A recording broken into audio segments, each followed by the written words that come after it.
For this problem, we are going to use an existential instantiation, and we're going to be proving an existential statement.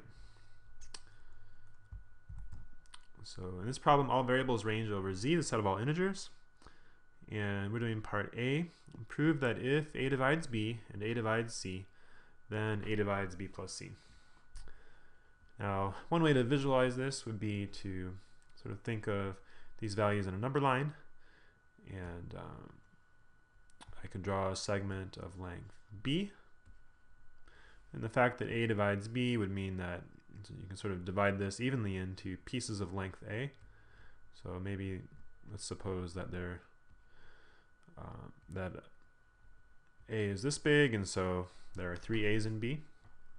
Okay, and we're also assuming that a divides c, so I could attach on the end here a segment of length c,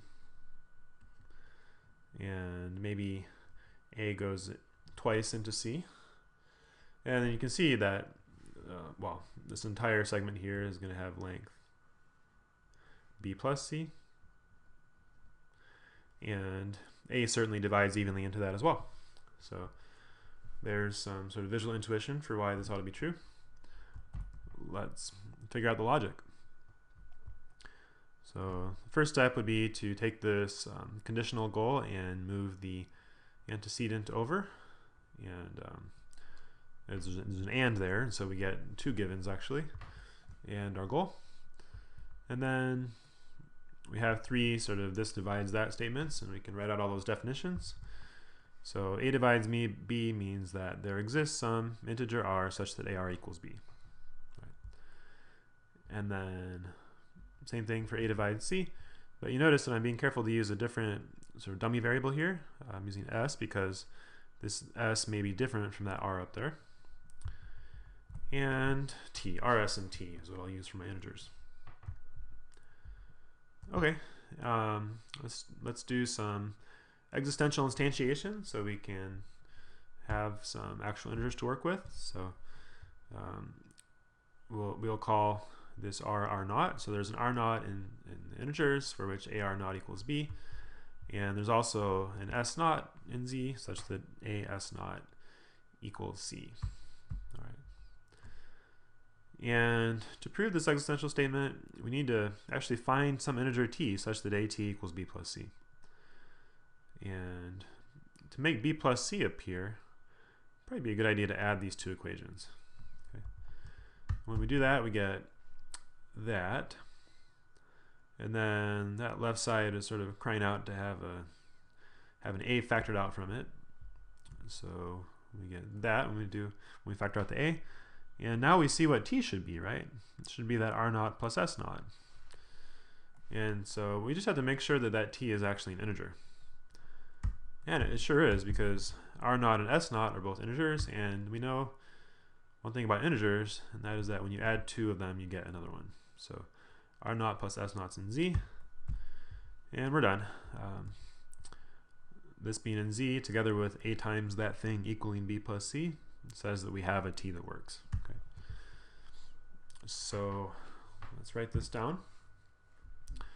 Remember, we started out with just a goal, and we want to do direct proof, so that antecedent becomes a couple givens. So I'll say suppose a divides b and a divides c, and then our new goal is right here. So we show that a divides b plus c. All right. And well, then we came over to our givens and did some existential instantiation, and well, we got an r naught and an s naught, which eventually came from these two givens, right? So we should introduce these new variables, and I'll do them all at once. So there exist r naught and s naught in z such that a r naught is equal to b and a s naught is equal to c.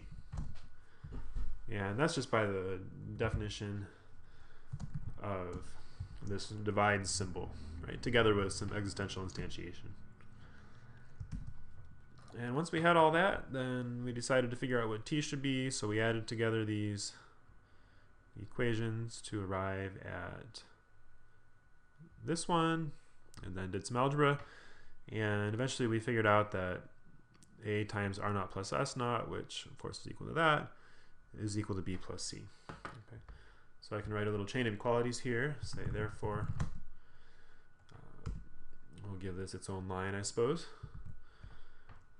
A times r naught plus s naught is equal, we know, to a r naught plus s naught, excuse me, I need an a s naught, and then that, by what we wrote up here, is equal to b plus c. Okay, and from beginning to end, that's sort of the new statement we want to make.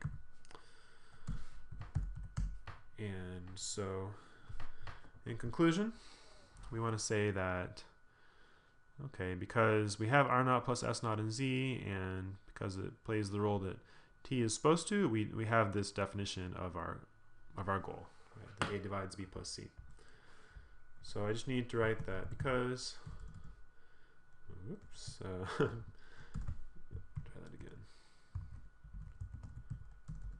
Almost, because, there we go, r naught plus s naught is in z. It follows that a divides b plus c.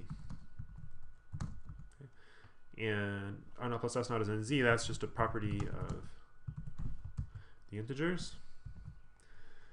And we also use the definition, right over here, we use the definition of this divide symbol once again. And that finishes the proof.